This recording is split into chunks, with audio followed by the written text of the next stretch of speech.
ladies and gentlemen, and welcome to Nozz Watches Kekkai Sensen / Blockade Battlefront, whichever name is the real one. I don't know, I'm gonna keep putting them both in the title, because I'm not sure. King Crimson Edition, which is the part of the video series where I actually do a proper, hands-down review of this thing I just watched, instead of just the, like, what the fuck is this? What the fuck is that kind of bit of the Mystery Science Theater 3000 style kind of reacty part. So, this is the good shit. So, this episode was a little bit less confusing compared to episode 1. And I am thankful for that, because if it was just as confusing, I would have fallen right the fuck off and been looking for something else to watch.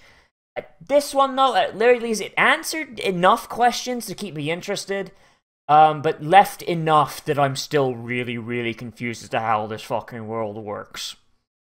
Just going off of things that I think did not really work, I honestly feel like the starting part was a little bit...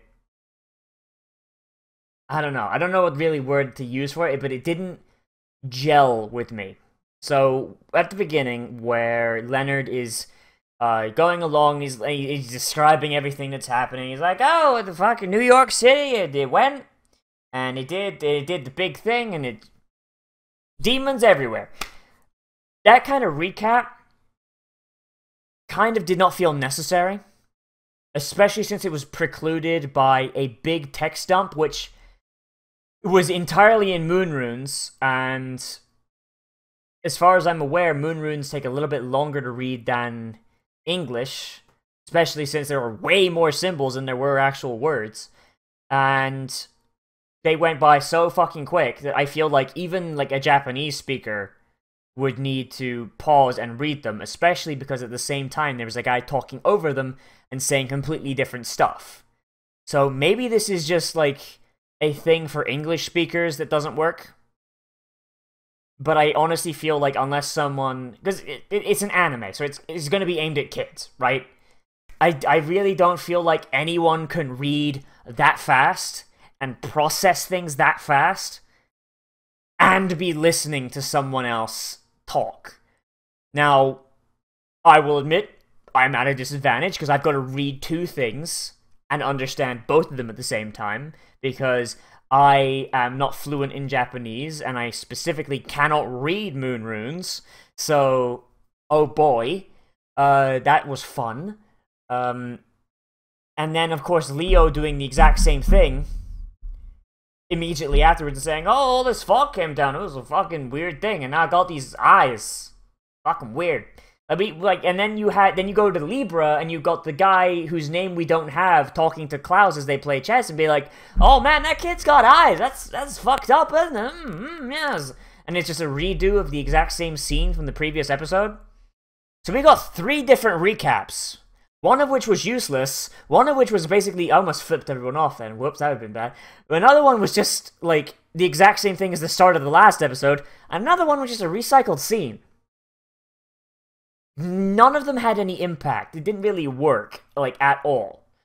Yeah, I don't know. I don't know about that, and I feel like that kind of wasted, like, 5 minutes, which is, like, 1/4 of the runtime. Honestly, you could have cut it out and you would have lost nothing. Second of all, what I think doesn't really work, and this is probably the last thing I'm gonna say doesn't work, because I think the rest of the episode actually works fairly well, honestly. There's like minor other irritants, but I feel like I'm just gonna let them go because that's part of the world, and maybe they'll explain it later. And believe me, I know, like, in an upcoming Staring At, I actually rag on people for doing that exact same thing with a game series. So if they're going to explain it away later, then I will not complain. But if they don't, then I will complain at the end. Deal? Deal. Okay. So the whole thing with Leo being trained by Zap, who I am going to continue to call Jaden fucking... I forgot his name for like a half a second. I've been saying it like throughout the entire thing. Yeah, I'm gonna keep calling him Jaden Smith, because he literally just looks like Jaden Smith's character from Neo Yokio with white hair. He just does. It's the exact same fucking character, except Zap is a little bit taller. That's it. And he doesn't have Toblerones, he has a lighter that fucking doubles as a diabetes tester. Zap torturing him on his way doing pizza rounds? That just feels like... I really hate using this term. I really hate using this term because Mr. Enter came up with it and he's a bad reviewer. But it feels like Squidward torture porn. And I don't like it. I didn't like when SpongeBob did it. I didn't like it when Dokuro-chan did it. And I don't like it when fucking Kekkai Sensen does it. Like, having a character just trying to go about his life and just deliver pizzas, just doing what he gotta do to get a paycheck, and having this Jaden Smith-looking motherfucker come out of nowhere, beat the ever-loving shit out of him, in public, mind you, and leave him bleeding on the pavement and stealing the pizza, that's just mean. Beyond a rational thought. And the fucking series knows this. Because it comes up in the end when Leonard is listening in and he's listening on to Zap and Claus explaining Zap's reason for doing it, his motive for doing it. And he's like, so he was doing all that to help me? Oh man, I should really thank you, Mr. Zap. No, I shouldn't, because that fucking hurt. You're a prick. You know, like, at the very least, the show is aware. But that doesn't make it right. That doesn't make us like Zap. That doesn't... Like, really, they just spent, like another fourth of the episode beating up the main character for no fucking reason, and then finish it off with him getting kidnapped, and just and left in a full body cast. Like, beating up Leonard seems to be a running theme, and it annoys me because Leonard hasn't done anything to deserve this. Leonard is explicitly a good person. He's probably the only fucking good person in this entire show so far that we've seen. Like, main character-wise, even. So, like Klaus, Zap we know is a shithead. The girl we don't really know anything about. The guy in the suit, same deal there. Klaus... This kind of seems like shades of grey. It seems like he's very explicitly just wanting to use Leonard for his power, and maybe doesn't care about him all too much as a person. It's unclear.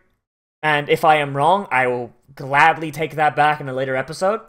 But it really does feel like Leonard is the only decent person who we have characterization for so far. And the series punishes him for that by having him in a puddle of his own blood. Enough blood to kill a person, mind you.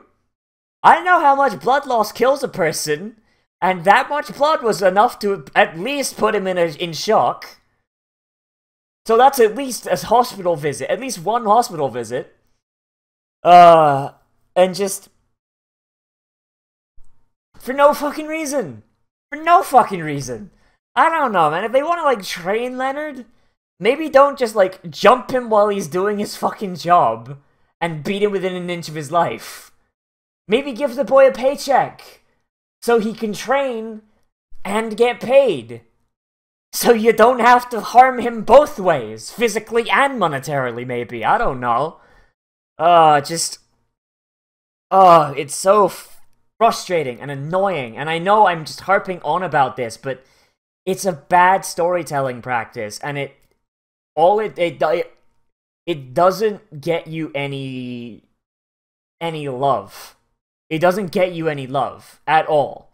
Like, there's a reason that people have been, like, and I hate bringing it back to SpongeBob again, but SpongeBob is the biggest offender. There's a reason that SpongeBob is swiftly fucking dropped off as far as viewership among people that have been watching it since the 90s, right? Because you have shit like that. Like fucking Mr. Krabs driving Plankton to suicide, for example. Like, and that's a real fucking thing. That's a real episode that actually happened, that my fucking niece fucking told me about. Beyond that, I think the exploration of Leonard's powers is really, really cool. The ability for him to basically lend his sight to other people and it having the side effect of basically fucking their whole worldview up. Making other things visible that normally aren't, like the monkey, for example, which normally is never visible, so it was kidnapped with him by accident because they couldn't see it. And him making it visible to distract them. That was really, really cool. Opening their third eyes and exposing them to some Lovecraftian shit so they crashed their truck. That was really cool. Zap using blood transfusions to create a rope of blood that latches onto the truck so they can track it. That was really cool. Like, every time we see a new skill from this series, it is really, really interesting, and I want to know how the mechanics work. Unfortunately, we're never getting to see the mechanics, which I understand is not something that we always see. Like, I know in Dragon Ball, like, there's a whole bunch of techniques that don't have explanations, but the majority of them do.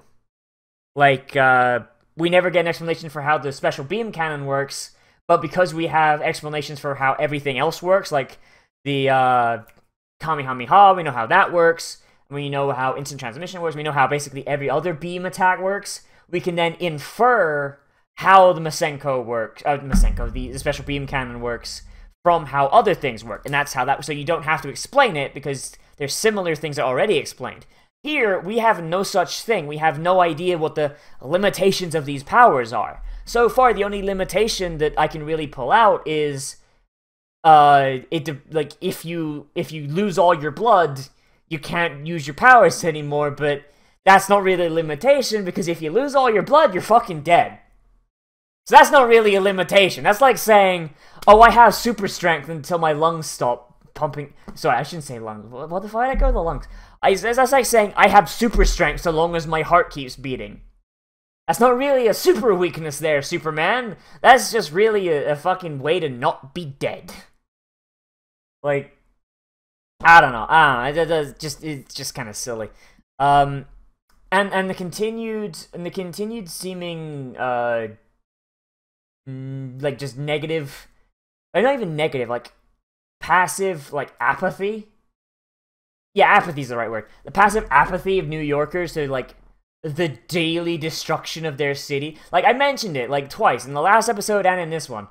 But there's like a 9/11 happening like every other day, and yet no one's rising up in arms. No one's saying, "Get these fucking aliens out of here!" Like, the New Yorkers I know, and the New Yorkers I see on TV, like on the news, and just, they would not stand for that.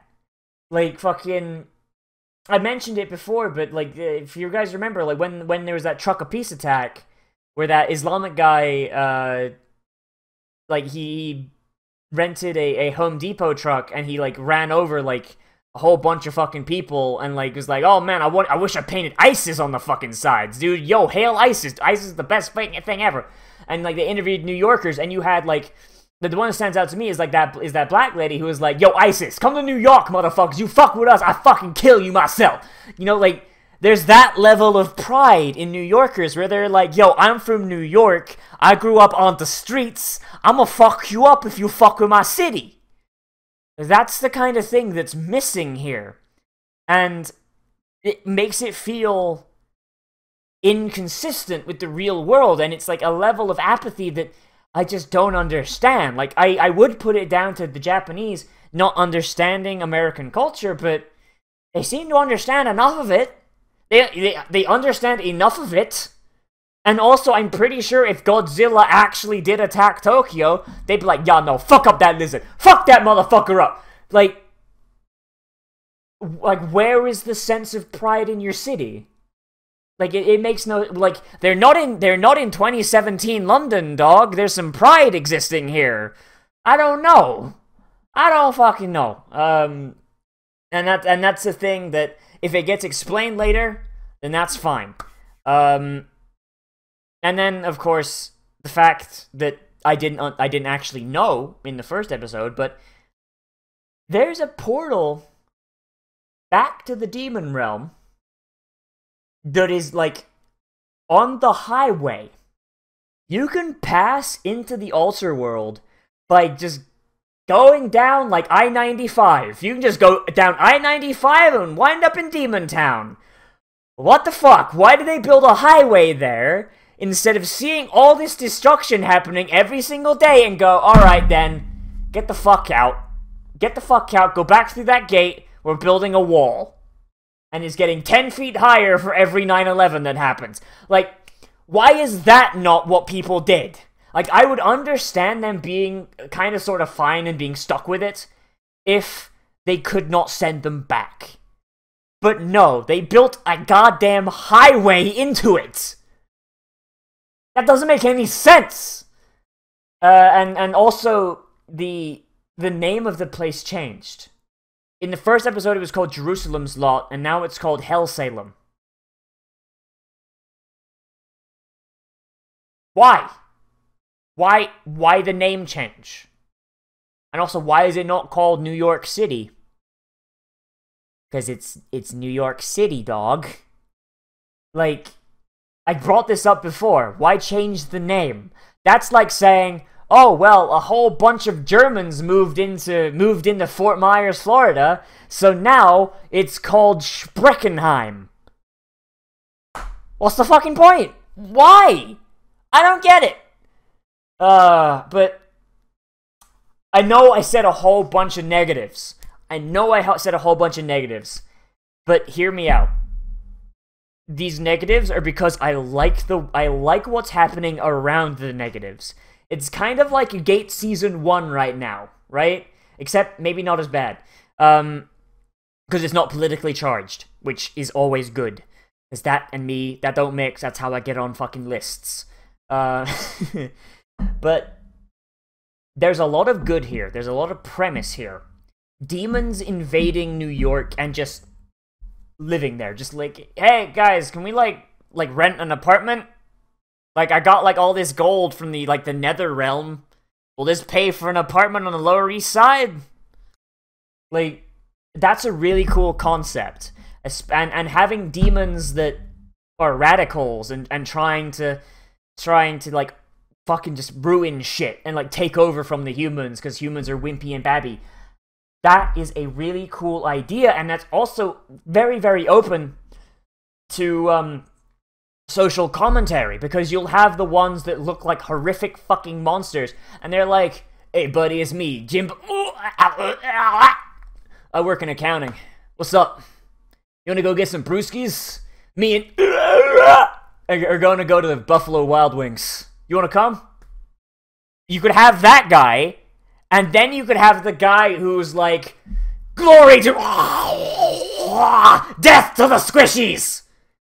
And you could have these two, like, differing, like, people that are, like, clearly from the same place, but they have two very different outlooks on the whole stuck on Earth situation. But instead, and you could also have the humans reacting to, where you'd have some that'd be like, yeah, alright, I'll fucking go to Buffalo Wild Wings with you, yeah, fuck it, let's go. And then you'll have the other guy who's like, them gosh darn aliens, get back in that goddamn altar world. But instead, we just have an apathetic human race accepting aliens just fucking coming down and blowing their shit up every fucking week. Like, we have a diner in the first episode that got its goddamn roof blown off, and it probably has asbestos in all its fucking food. Not, let alone probably not having electricity, so all the food in the freezer's probably gone off. But they're still fucking open, and they're still serving when they don't have a fucking roof. And they're just fine with that. I don't fucking know. I don't know, like, there's a lot of potential here. I hope it lives up to it. I hope it explains some of its powers. I really want this anime to be good. And it's testing me. Oh, by God, is it testing me, because fucking, for every good thing, there are, like, 2 bad things. But the good things are really, really good, though.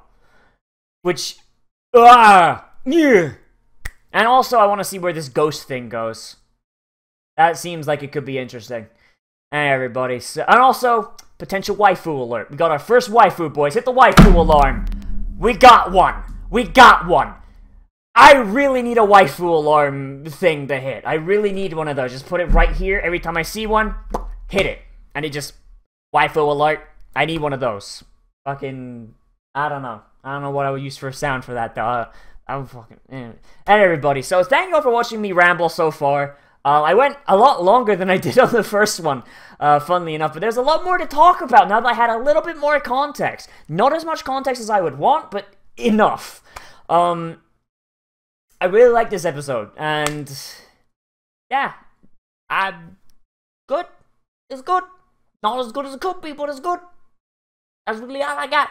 And I'm looking forward to looking at episode 3, because maybe we'll get a little bit more.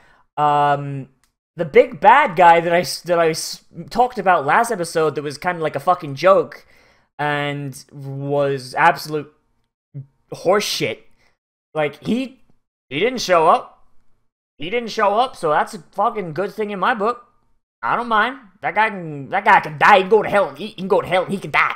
I don't give a shit. Like, that's a bad villain right there. I don't need him. Give me something else. Give me like Monster of the Week. I don't mind if it's just a Monster of the Week. I do not mind. Anyway, everybody, so thank you all for watching. Let me know what you think of Kekkai Sensen episode 2 and just Kekkai Sensen in general down there in the comments. If you have any animes you would like me to watch, maybe put them down there in the comments, or send me like a private message or something, I don't know. Or you could ask me on the Discord, which is linked on my channel, and that's a place where you can get all the goodies and have discussions and tell me how big of a fucking idiot I am to my face. And yeah. And if you really want me to watch an anime, and you're like, oh, no, he has to watch, this one has to go, then you can always donate like $1 or $2 to the Patreon, because that gets you on the Patreon list. We get you a special role in Discord, which allows you to join me on certain live streams that I do like almost every day of the freaking week, let's be honest, except for like Mondays and Wednesdays. And also priority recommendations. If you have a game, anime, TV show, movie, whatever that you want stared at, let's played, streamed, whatever, within reason, of course. Like, I'm not going to like do a react to like the new Thor movie, because that's how I get like copyright struck to death. Then you can leave that down there, and that will be put on the priority list. Right now, I've got 2 more anime in the barrel from the Patreon suggestions, but I'm completely clear on the game suggestions, so those are completely open. And those help me keep the lights on, and this light is flickering a bit, and you stop doing that.